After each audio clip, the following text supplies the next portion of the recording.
Quiz me this. America, greatest nation I know. I pledge to be a patriot of this nation. I've lived here for 30 years.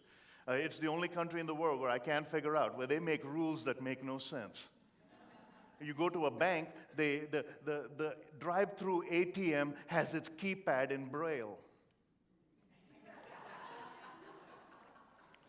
Now, if you're trying to convince me in your desire to be decent that a blind dude is making a withdrawal or his dog's driving, I ain't buying it. And you should stop selling it. Hearing clinics advertise on the radio. You go to the bank, they chain the pen to the counter. When was the last time you heard in a robbery? 5th and Main, we had a robbery. They got away with the BIC, Bob. They got away with the BIC. Nobody steals that stupid pen. And yet we wander through this thing, meandering by following the lead of someone who is clueless. I remember I was standing at an airport behind a lady. She was a celebrity. She'd already arrived. She was arguing about showing her ID in a post-9/11 world. Now, this is image 101. She was saying, don't you know who I am? I'm a celebrity. Why do you need my ID? The flight attendant said, I don't need your ID. It's the law. They went back and forth. I tapped her on the shoulder. I said, at Terminal 4 in Dallas, all of us celebrities have to show our ID. She said, who are you? I said, Gandhi.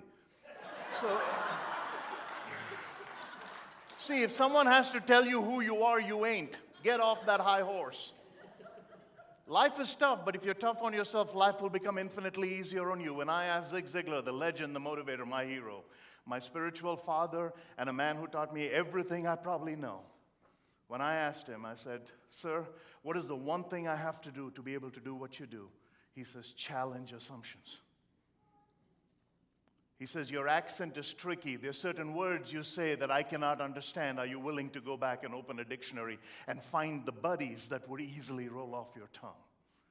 See, when I stood in the Georgia Dome in front of 35,000 people and I'd finally arrived, they put me between Rudy Giuliani and Jimmy Carter just to stop a fight. But that was true. I actually did speak. They were on either side of me. When I got into the limo, I had finally made it. The young immigrant with the clueless accent and the struggle had now spoken to 35,000 people in a standing ovation. I hugged my hero in the limo and I cried. Big gully washers. Thank you. You know what he said? Folks, genius has been described as the ability to focus on the task at hand. Even though I was lauding praise on him, he looked at me and he said, son, all I did was open one door, but I trained you so well you ran in looking for light switches. You want to achieve peak performance? Remember the light switches of all that they gave you yesterday and today. You may not be able to use them all in every encounter, but every one of those nuggets will help you in some encounter. All I did was open one door, but I trained you so well you ran in looking.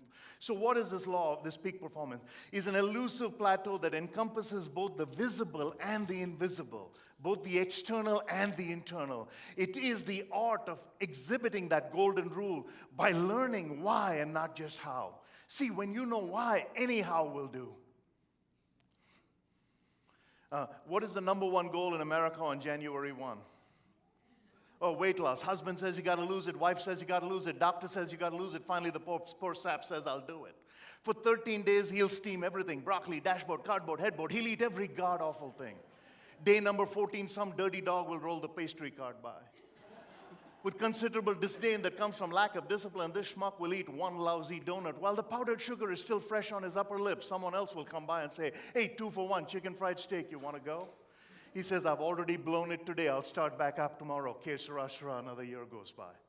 Yesterday ended with last night. Today is the first day of the rest of your life. How do you challenge those assumptions? Learn why, not just how.